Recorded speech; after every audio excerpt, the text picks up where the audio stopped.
భగవద్గీత మంత్రం. దాన్ని చదవండి. ఖండితం శత్రువులు పారిపోతారు, శత్రువులు వీక్ అయిపోతారు. భగవద్గీత చదివితే ఎదురువాడు వీక్ అయిపోతాడు. అటువంటి శక్తి భగవద్గీతకు ఉంది. టీచర్స్ అయిన వాళ్ళందరూ కూడా ఒక్కొక్క 10 మందికి టీచింగ్ చేయండి. అందరూ కూడా ఊరికే నేర్చుకొని గోల్డ్ మెడల్ పెట్టుకొని నువ్వు ఇంకొకరు చెప్పాలా, అప్పుడు నీకు సార్థకం అవుతుంది, నీ పారాయణానికి సార్థకం అవుతుంది. ఎంతో మంది శృంగేరికి వెళ్ళి ఫస్ట్ క్లాస్లో పాస్ అయిపోయి అక్కడ వచ్చిన డబ్బు కొన్ని 100 మంది తీసుకొచ్చి ఇస్తున్నారు, స్వామీజీకి ఇస్తున్నారు. నాకెంత ఇప్పుడు ఈ రోజు కూడా 2 ఇచ్చారు. అక్కడ వెళ్ళిన వాళ్ళంతా పాస్ అయిపోతున్నారు.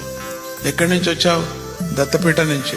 సరే అయిపోయింది, అక్కడికి 90% మార్క్స్ వచ్చేసాయి. దత్తపీఠం అంటే 90% వచ్చాయి. ఇంకొక 1% ఆ 1% పరీక్ష చేస్తారు వాళ్ళు. అంత శుద్ధంగా శబ్దము బాగా పలుకుతున్నారు. ఆన్లైన్లో అయినప్పటికీ కూడా పలికే వరకు టీచర్స్ వదలరు. మళ్ళీ చెప్తున్నారు. ఒకరనక గోల్డ్ మెడల్ తీసుకొని 8 మాటలు అటెండ్ అయ్యారు. 8వ పర్యం గోల్డ్ మెడల్ వచ్చింది. నిరుత్సాహంగా వెళ్ళలేదు వాళ్ళు. ఎందుకులే మాకు రాదులే అని చెప్పేసి వెళ్ళలే వాళ్ళు. మళ్ళీ సాధించారు. స్వామీజీతో వేయించుకోవాల్సిందే. అది మా జన్మలో